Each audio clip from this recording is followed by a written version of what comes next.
And it feels like the Super Bowl is coming to North Dakota this week because we will have a visit of a presidential candidate. And that doesn't happen all that often in North Dakota, especially at this time when a nomination battle is underway. And I think we may have history being made in that the first time ever a presidential candidate will set foot in Tioga, North Dakota, a community that's been less than 1,000 people for a lot of years, and now probably, if you had counted noses, would be somewhere around 10,000 people because of this North Dakota miracle that's underway, this energy revolution. And someone that knows that well is our friend, Senator Rick Santorum, here to announce some very important news today on the Scott Hannon Show and the Common Sense Club.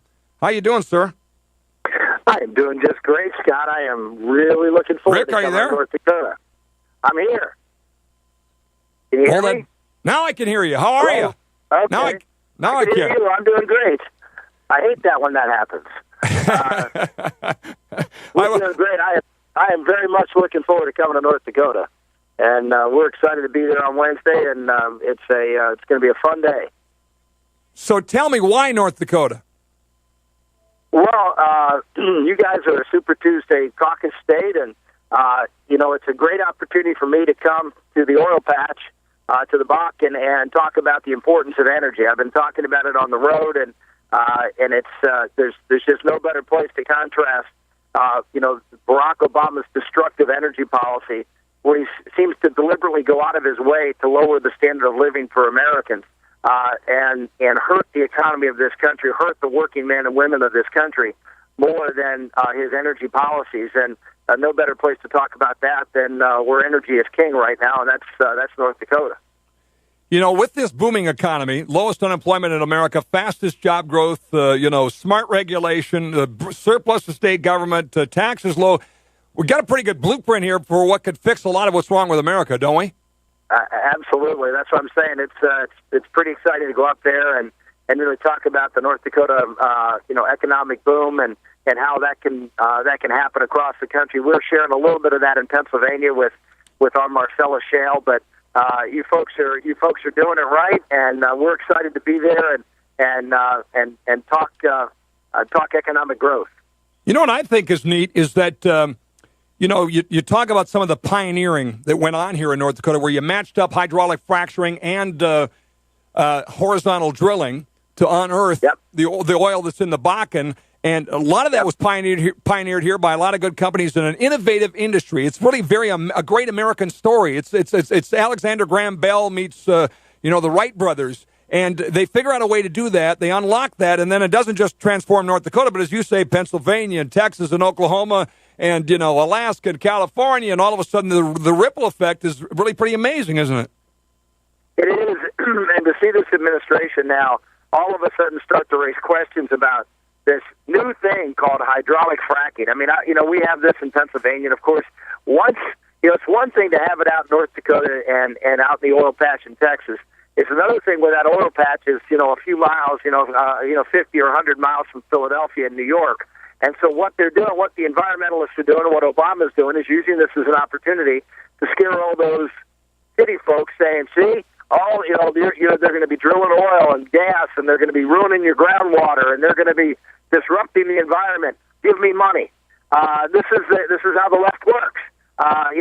They've now given up on man-made global warming because of the politicization of science that was, and so now they're going to try to use another scare tactic of the environmentalists to try to get folks to give them money so they can turn around and move their left-wing agenda and elect liberal Democrats to the Congress. So we're going to go out and talk about how safe and effective and how important this technology is, and how the fact that we've drilled hundreds of thousands of wells that have been fracked in this country, and no one said boo until there was an opportunity to make money on it from the environmentalists, and we're going to expose them for who they are.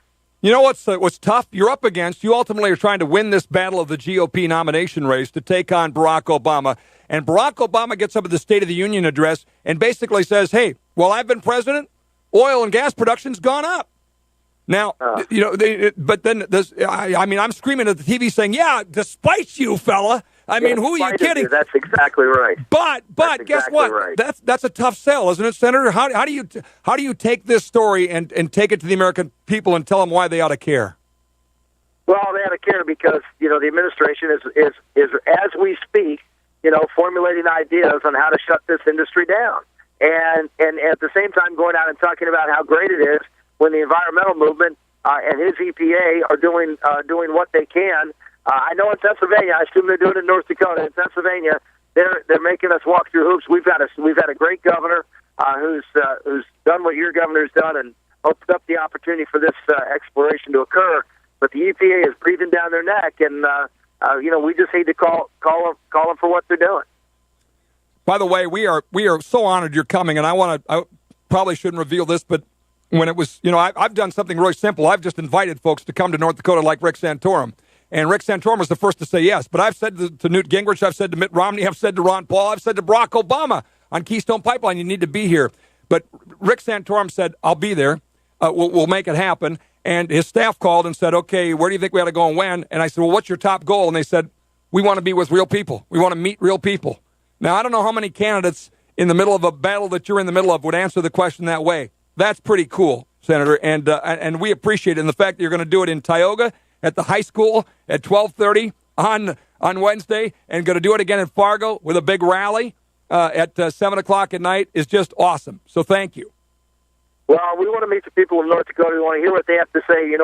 Scott, that I try to do in the public what I do on the radio, which is, make myself available to folks, say a few things and then open up for questions and let people have the opportunity. We don't tee people up. We don't, organize the crowd. We let everybody come and everybody listen and as many as we can and the time permitted.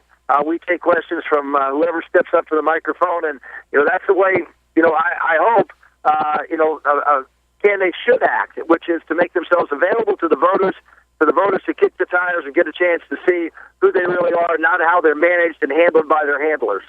In 30 seconds, tell me how you will wrest this nomination away from the establishment candidate at this point, Mitt Romney.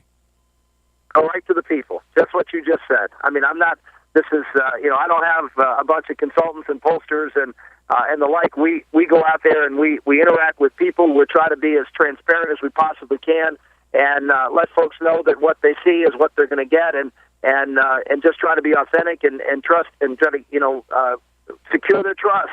I mean, we have another candidate in this race, as John Huntsman said, is a well-oiled weather vane. Well, one thing you'll know, I'm a pretty rusty, stuck old weather vane. I point true north, and that's what I'm going to do in this race, and that's what I've done, and hopefully that's going to continue to pay off for us as we see a pretty big movement in the polls right now. All right, I'm up against the clock, but how's Bella doing? She is doing great. I wish she could come to North Dakota and see that beautiful place, but we've got her at home. She's on the mend. She's doing great. And thank you, everybody out there, for all the prayers they had for her. It made all the difference in the world. Thank you. You're awesome. Thanks for coming to North Dakota. We'll see you on Wednesday. See you Wednesday, buddy. Bye-bye.